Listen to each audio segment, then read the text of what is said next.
This wasn't a match Arsenal lost because they were clearly worse. They lost because they stopped controlling the game state. And once it turned chaotic, United were more efficient in the moments that mattered. Which is a polite way of saying we are driving just fine, but then took our hands off the wheel just for vibes. Arsenal go one up from pressure. A mistake flips beliefs and opens the game. United score early second half with a quality finish. Arsenal go all in, build a siege equalize from a corner, then fail to reset, leave space in front of the box and lose 2 minutes later. 4 questions. Why Arsenal controlled the first phase? Why the equalizer changed everything?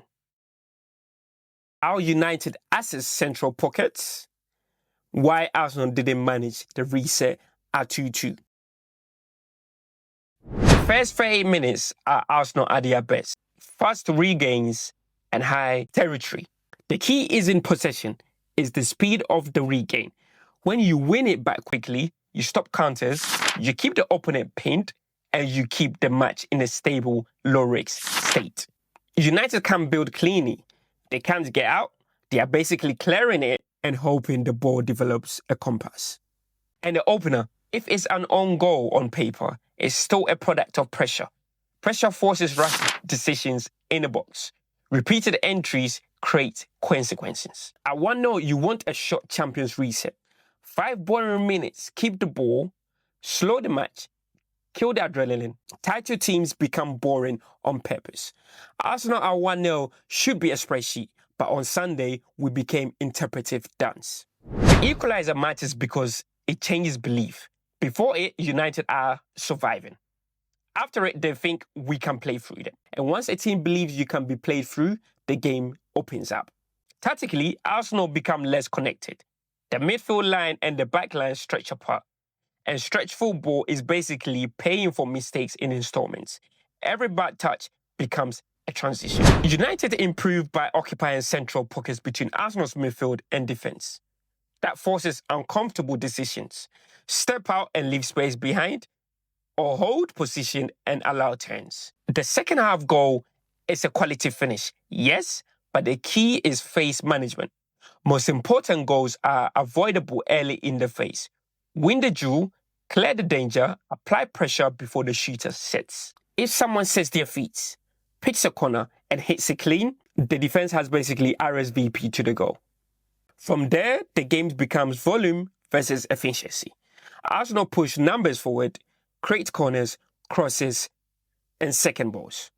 United wait for moments and punish. And in football, we had more of it. It's nice, but we scored more. Is the bit that counts. Arsenal go into siege mode. More attackers, higher positioning, more bodies around the box. This increases your chance of scoring, but also increases the importance of rest defense. Because you can't bring everyone to the party and then act surprised when the house is empty. United respond with a low block. Protect the center, defend the box, concede wide deliveries. So Arsenal are funneled into crosses and set pieces, and eventually, from a corner, 2-2 happens. That's the logical outcome of siege football. Repeat enough pressure, something drops kindly. Now here's the match in one decision. What do you do after 2-2? You stabilize, keep the ball, protect the center, make sure rest defense is set. If the winner comes, it comes. Instead, Arsenal committed again quickly, and that leaves the central zone in front of the box available. That zone is the most dangerous late game space because it invites exactly what happened. A player stepping into the range with time to pick the finish. The decisive detail isn't the shot, it's the lack of pressure. If you let someone shoot from there uncontested in the 87th minute, you're basically watching a trailer to your own disappointment. This doesn't mean the season is finished, but it does highlight Arsenal's next step. Controlling not just the phases of football, but emotional spikes after scoring, after conceding, and especially after late equalizers. Because titles aren't won in your best 30 minutes, they are won in your worst 5 minutes. And on Sunday, our worst 5 did the talking. Take the yards!